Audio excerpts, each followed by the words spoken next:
Alors j'espère que tu vas bien, j'espère que la famille va bien, le travail, les activités. Euh, alors on est encore là et je bénis le Seigneur pour ta vie. Je prie que le Seigneur se souvienne de toi. Je prie que le Seigneur se souvienne de tes activités. Je prie que le Seigneur t'accorde sa grâce pour que tu puisses t'épanouir, pour que tu puisses grandir. D'abord dans le domaine de ta foi, parce que lorsque tu grandis dans la foi, alors tu vas être sensible à la voix de Dieu et tu verras que tu vas évoluer dans beaucoup de choses.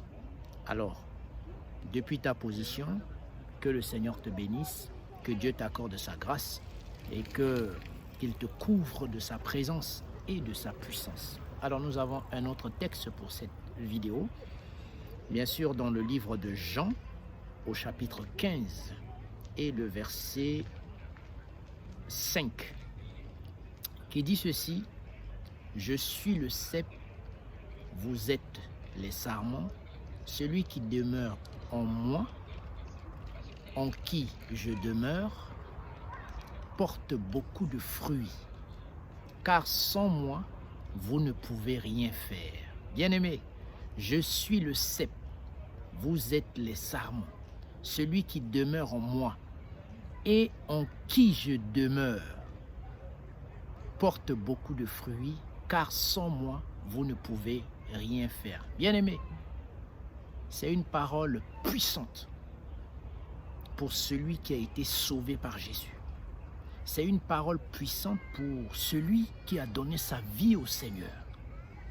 Il dit: je suis le cep, vous êtes les sarments. Alors si je demeure en vous, vous allez porter du fruit. Vous allez porter du fruit parce que je demeure en vous. Bien-aimé, lorsque Jésus demeure en toi, tu portes du fruit. Alors, lorsque tu ne portes pas du fruit, ça veut dire qu'il y a un problème. Lorsque tu ne portes pas du fruit, ça veut dire que qui demeure en toi? Parce que lorsque Jésus demeure en toi, tu vas porter du fruit. C'est-à-dire tu vas t'épanouir, tu vas évoluer, tu vas avancer dans tout ce que tu auras à faire. Je ne dis pas que tu ne vas pas connaître, tu peux connaître des échecs, tu peux tomber malade, tu peux vivre beaucoup de choses, mais ce qui est sûr, tu vas t'épanouir. Alors bien aimé, il y a un problème que beaucoup d'enfants de Dieu ont. Le problème que les enfants de Dieu ont, c'est quoi? C'est qu'ils ne cherchent pas à se cultiver. Ils ne cherchent pas à laisser la place de la seigneurie au Seigneur dans leur cœur. Ils ne laissent pas la première place dans leur cœur au Seigneur. Ils occupent leur cœur par beaucoup de choses. Dans leur cœur, il y a le désir du monde. Dans leur cœur, ils veulent copier les gens. Dans leur cœur, ils veulent vivre comme tout le monde. Or, lorsqu'on donne sa vie au Seigneur, on ne doit pas vivre comme tout le monde. Je ne dis pas qu'on ne doit pas manger ce que les autres mangent. Non, mais je suis en train de dire, lorsqu'on donne sa vie au Seigneur, on devient précieux. On devient précieux et on devient, parce que donner sa vie au Seigneur, c'est déclarer la guerre à Satan et ses démons. Donc, ta vie est toujours menacée par quoi? Par Satan et ses démons. Mais pour que le Seigneur puisse te protéger, il faut qu'il demeure en toi. Vous savez, lorsqu'on dit que si je demeure en vous, quand quelqu'un est en vous, vous devez avoir du respect pour cette personne. Quand quelqu'un vit en vous, quand quelqu'un demeure en vous, vous devez respecter d'abord la présence de cette personne qui est en vous et vous devez faire de telle sorte que ceux qui t'entourent puissent savoir qu'il y a une personnalité qui demeure en toi. Parce que lorsque il demeure en toi et tu ne veux pas faire comprendre aux gens qui demeurent en toi, il y a problème. Lorsqu'il demeure en toi et que tu ne portes pas du fruit, c'est qu'il y a problème. Or, s'il demeure en toi, tu vas porter du fruit. Pourquoi? Parce que tu vas être sensible à sa voix. Lorsqu'il te dit d'aller à gauche, tu vas aller à gauche. Lorsqu'il te dit d'aller à droite, tu vas aller à droite. Lorsqu'il te demande de t'asseoir, tu vas t'asseoir. Lorsqu'il te demande d'attendre, tu vas attendre. Tu ne vas pas courir, tu ne vas pas dire mon âge est en train de passer. Tu ne vas pas dire les autres avancent, je n'avance pas. Tu ne vas pas dire que vraiment ça ne marche pas pour moi. Non, si ça marche pour les autres, gloire à Dieu. Si les autres se marient, gloire à Dieu. Si les autres réussissent à leur examen, gloire à Dieu. Si les autres avancent, gloire à Dieu. Si ton temps n'est pas encore arrivé, soigne la présence de la personne qui demeure en toi. Et tu dois porter du bon fruit. Tu dois être caractérisé par des bonnes choses, des bonnes réflexions.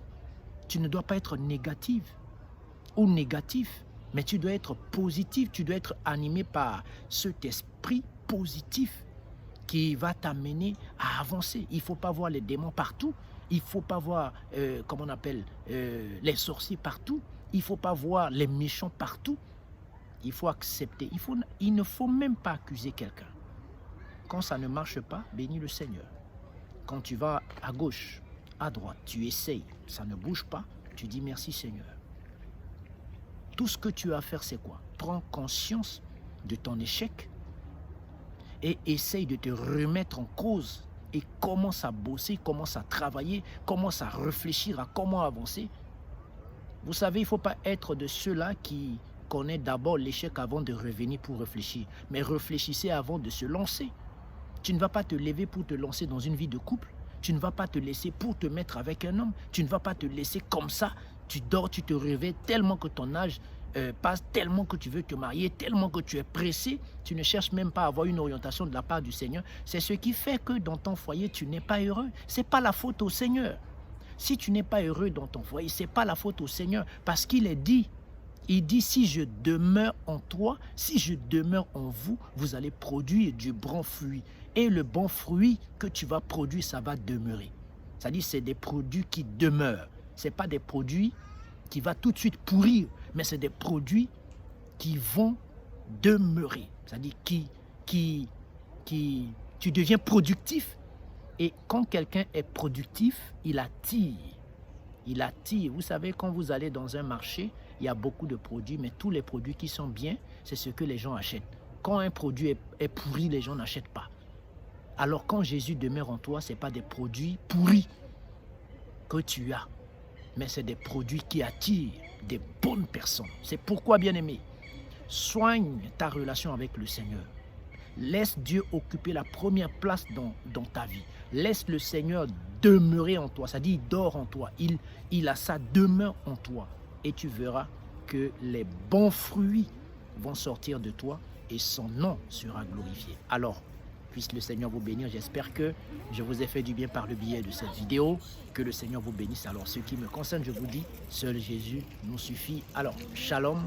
À très bientôt pour une nouvelle vidéo et un nouveau verset. Que Dieu vous bénisse.